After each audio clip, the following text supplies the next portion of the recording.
Olá pessoal! Estamos hoje, nesse vídeo, com o episódio 8 da nossa série Primórdios da Igreja.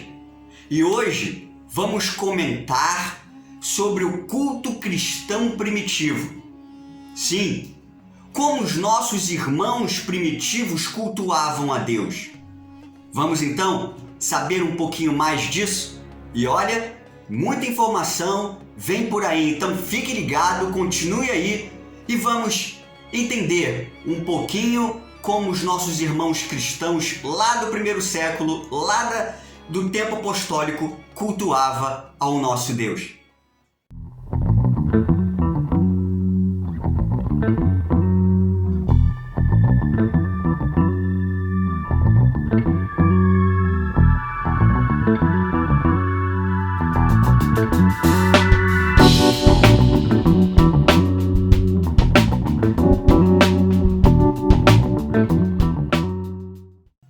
O culto cristão primitivo, ele nasceu da tradição judaica. Os primeiros cristãos, nos primeiros anos do Evangelho, cultuavam no templo, aqueles que moravam em Jerusalém cultuavam no templo, e aqueles cristãos de outras cidades, os convertidos de outras cidades, eles iam à sinagoga da cidade para adorar a Deus. Então, é muito aceitável que nos primeiros anos do Evangelho a sinagoga foi muito importante para o culto cristão da igreja primitiva. Eles lá recitavam o Shema, que era a confissão de fé judaica. Eles liam as escrituras sagradas. Naquele tempo tinha o Antigo Testamento, né? Tinha a lei e os profetas, e também recitavam salmos, cânticos. Esse era o culto cristão dentro da sinagoga. Um exemplo muito bom disso em Atos está quando Paulo chega em Antioquia da Pisídia e a primeira coisa que ele faz é ir à sinagoga e lá ele lê as escrituras e ele recita junto com os irmãos cânticos, salmos.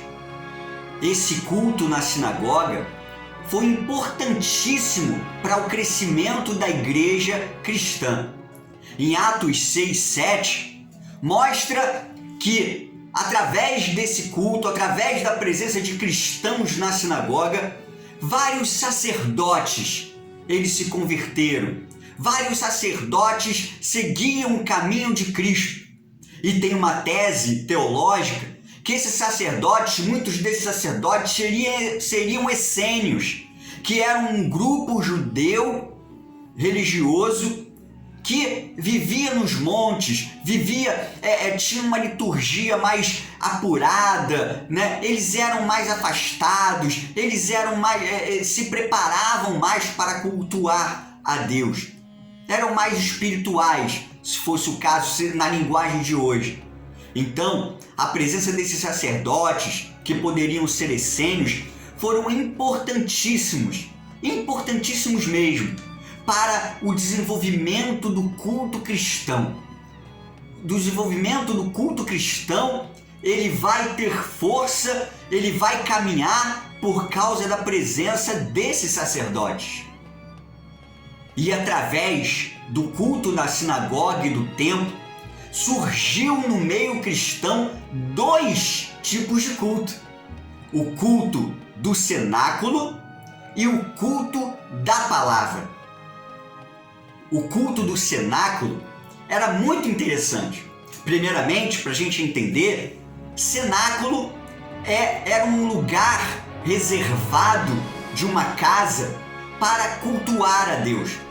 Então, cristãos, já que não tinham mais espaço no templo e na sinagoga, começaram a cultuar a Deus em suas casas, reservando um pedaço da casa, um cômodo da casa, para cultuar o Senhor. E esse cômodo era chamado de cenáculo. Eles eram feitos na casa de cristãos de melhor situação financeira. Aqueles que tinham mais posses emprestavam suas casas e faziam cultos nela.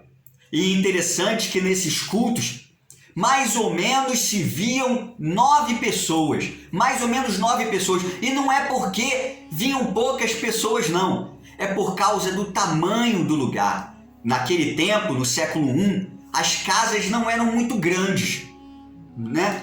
E as casas, os cômodos eram pequenos e reservavam somente esse espaço, só tinham um número de pessoas reduzido para participar de um cômodo, para estar num cômodo. Por isso que mais ou menos, pelos estudos dos teólogos feitos durante todo esse tempo, mais ou menos 9 pessoas deveriam participar dos cultos do cenáculo, dos cultos cristãos nas casas das pessoas. Outra coisa muito legal também que a gente pode descobrir dentro do culto do cenáculo é que ele era feito no primeiro dia da semana. Os cristãos escolheram o primeiro dia da semana, porque no primeiro dia da semana Jesus, ele ressuscitou. Mas o mais interessante ainda é que na época, no século I, isso é muito interessante porque a gente hoje tem aquela briguinha de dia, né, para cultuar a Deus, mas no século I, o primeiro dia da semana era no final do sábado. Por quê? Porque no século I, cada pessoa, cada grupo, né, cada povo, cada região contava o tempo da maneira dele, da maneira própria do povo, da região. E os judeus, eles contavam os dias começando às 18 horas. Ao anoitecer, começava o dia judaico. Então, os cristãos, eles se reuniam no primeiro dia da semana nas primeiras horas, que era o começo da noite de sábado. Para a gente, hoje em dia, depois das 18. É interessante saber disso, né? No século I, os cristãos se reuniam no primeiro dia da semana e era no sábado, na noite de sábado. Então, para quê, né? Sabendo disso, para que a gente brigar com um religioso tal que o culto não pode ser sábado, tem que ser domingo? Ah, por falar em domingo, o culto foi passar para domingo somente a partir do ano 100, mais ou menos por esse ano, porque a partir do ano 100 o imperador romano da época, ele padronizou a contagem do tempo, e assim os dias não começavam mais conforme cada povo, e sim todos os dias começavam a partir da meia-noite, a partir da madrugada começava o dia. Então os cristãos, eles tiraram o culto de sábado à noite e colocaram o culto de adoração ao Senhor, para o domingo pela manhã. Interessante, né? Muito legal saber disso. O foco também do culto do cenáculo era a comunhão, era a participação, porque existia também no século I a chamada refeição ágape. Vocês já devem ter ouvido falar sobre essa refeição, né? Alguma vez, em alguma pregação, algum estudo. Sim, existia a refeição ágape, que era celebrada, era comemorada sempre à noite. Sempre à noite, né? Em algum dia à noite era feita nesse lugar, no cenáculo, a refeição ágape. E ela é uma refeição normal, habitual, que cada família vinha com seus pratos e eram distribuídos os pratos, a refeição, os alimentos igualmente a todos, tanto ricos quanto pobres, tinham que receber a mesma quantidade de alimento.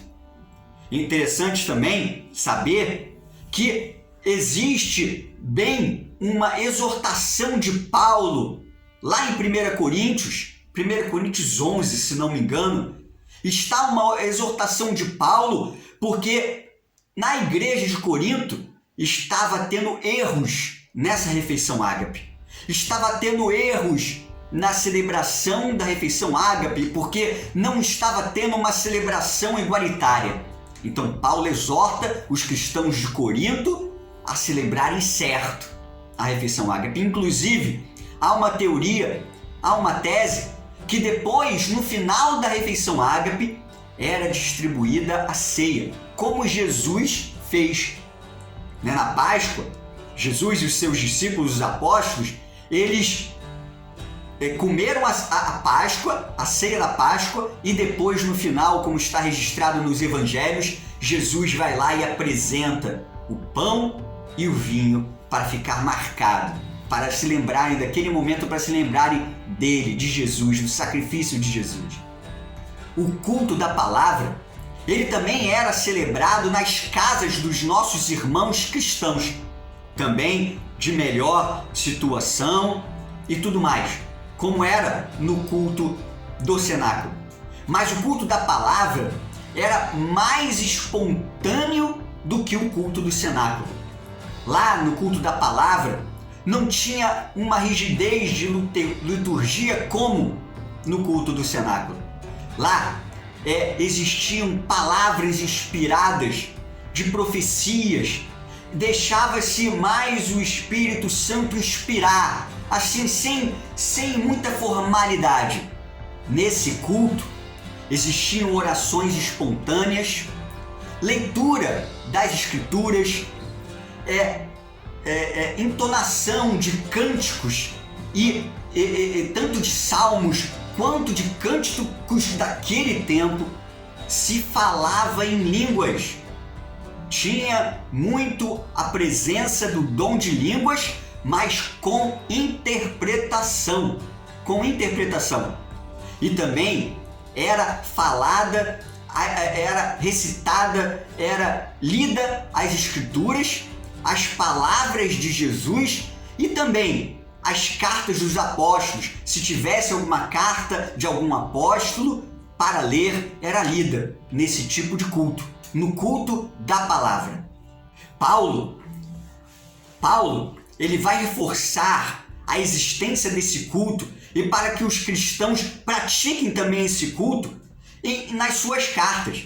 Lá em 1 Tessalonicenses 5, se não me engano, Paulo vai dizer nas suas dicas, nos seus ensinos, que não extingais o Espírito.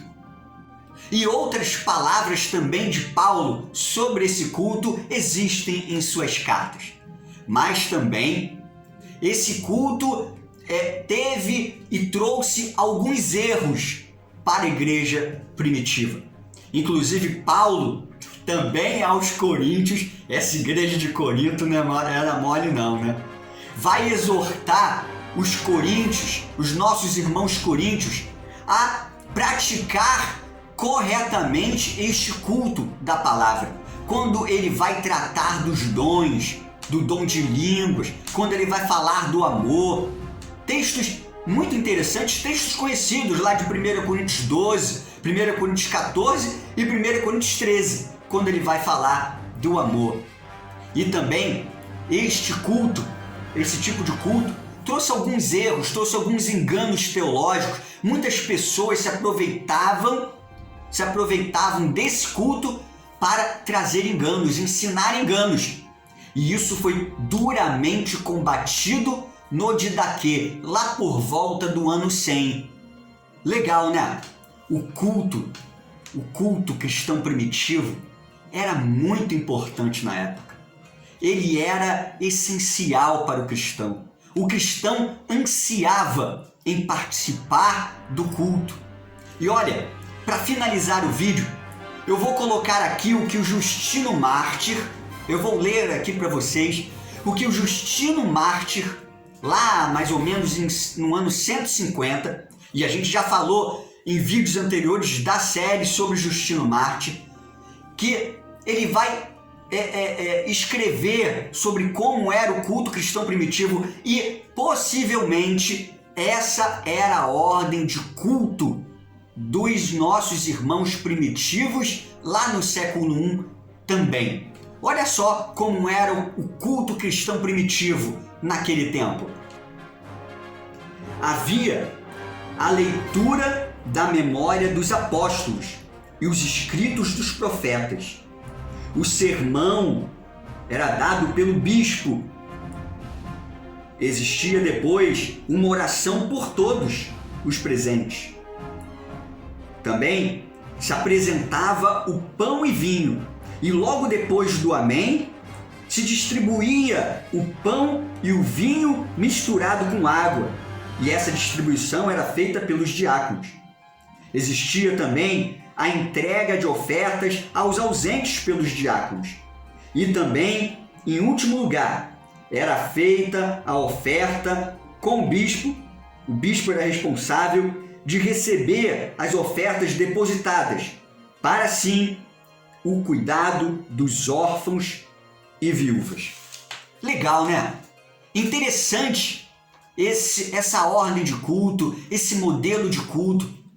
E sabe, nós precisamos também cultuar a Deus. Cultuar a Deus e ter a essência do culto a Deus, como os cristãos primitivos tiveram. É claro que houve erros, como a gente comentou, mas precisamos cultuar. Precisamos cultuar o nosso Deus com essa força, com essa vontade que os cristãos tinham. Não é verdade? E olha, vamos falar mais informações sobre o culto cristão primitivo no próximo vídeo. No episódio 9, sim, temos mais informações. E se liga na série, tá ficando boa, tá? No próximo episódio, vamos falar mais sobre o culto cristão primitivo. Então, compartilha o vídeo com os amigos, deixa seu like aí se você gostou, é muito importante pra gente saber que você gostou do vídeo. Comenta aí também o que você quer falar, se você tem alguma opinião, se você quer comentar algo, fica à vontade para comentar para a gente, tá? E nos siga lá no Instagram também. Vamos complementar esse vídeo com outras postagens lá no Instagram. E se você não é inscrito, se inscreva no canal Viva Teologia para receber todos os vídeos da série, para acompanhar essa série. Fica com Deus, que Deus possa abençoar cada um de vocês e até o próximo vídeo da nossa série Primórdios da Igreja. Tchau!